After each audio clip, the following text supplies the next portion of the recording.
નમસ્કાર, સ્વાગત છે આપનું DTV ન્યૂઝમાં। ટ્રસ્ટીઓની બેદરકારીના કારણે MNP હાઈસ્કૂલનું ગ્રાઉન્ડ પાલિકાએ કબજે કરી લેતા તરતરની ચર્ચાઓ જોવા મળી।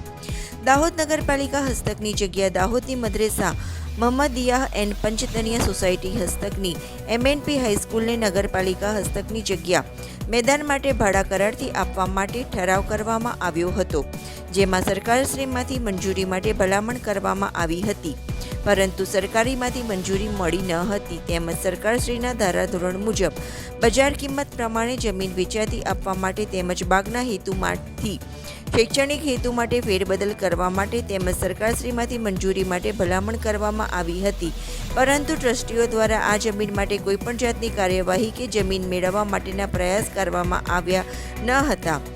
હું in charge Acharya MNP high school BS Patel રજૂઆત કરું છું કે 1963થી સદર મહમ્મદિયા MNP હાઈસ્કૂલ ચાલે છે અને એમાં આ કેમ્પસમાં કુલ 5 શાળાઓ છે અને 5 શાળાઓના કુલ 3300 બાળકો અહીં અભ્યાસ કરે છે।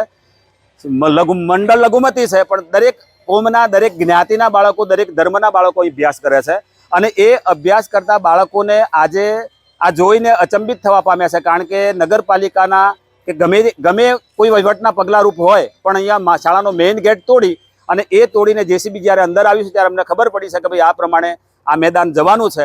મેદાનની અંદર આ 5 કેમ્પસના 3300 બાળકો અભ્યાસ કરતા હતા। એ સિવાય રમતગમત, પ્રાર્થના, સામૂહિક પ્રાર્થના, આ બધો જ પ્રોગ્રામ કરવામાં આવતો હતો। સરકાર અત્યારે કહી રહી છે કે હર ઘર તિરંગા, સામે 15મી ઓગસ્ટ છે અને એ 15મી ઓગસ્ટમાં ધ્વજવંદન કરવાનો, ધ્વજવંદનનો જે ખંભ છે એ ખંભો પણ અત્યારે તોડી પાડવામાં આવ્યો છે। હર ઘર તિરંગાનું જો આ રજૂઆત હોય તો આ તિરંગાને 2 દિવસ રહેવા દીધું હોત તો પણ અમને શાંતિ થાત, તો અમે ઉજવી શકત એમ, પણ એ પણ અમારી પર અત્યાચાર કરવામાં આવ્યો છે એવું લાગી શકે છે।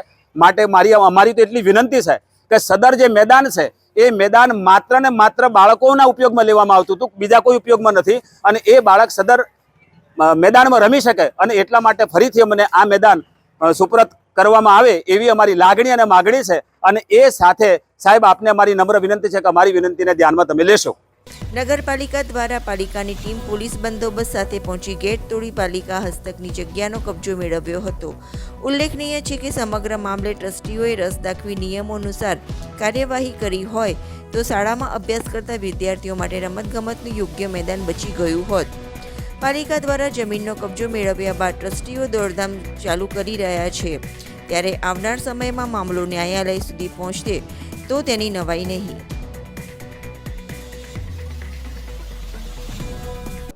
દાહોદ નગરપાલિકાને ટાઉન પ્લાનિંગ સ્કીમ નંબર 1માં સંપ્રાપ્ત થયેલી જગ્યા પરત લેવા માટે MNP સ્કૂલને દાહોદ નગરપાલિકા દ્વારા 3 મહિના પહેલાં નોટિસ આપીને જાણ કરવામાં આવેલ હતી। ત્યારબાદ ગઈકાલે સવારના સમયની અંદર દાહોદ નગરપાલિકાએ એમને જે પ્રાપ્ત થયેલી જગ્યા છે એનો કબજો પરત મેળવેલ હતો। સાહેબ, આમાં આ પ્રકારની જે અનેક બીજી સંસ્થાઓને પણ આપેલી છે, તો એ કાયદેસર છે અથવા આ લોકોએ જો પ્રીમિયમ નથી કર્યું, શું તફાવત શું છે? એની અંદર હવે કેસ બાય કેસ બેસિસ ઉપર નગરપાલિકા તપાસ કરીને જે કોઈ પણ જગ્યાઓ પરત લેવા પાત્ર થતી હશે એની પ્રોસિજર આગામી સમયમાં કરવામાં આવશે।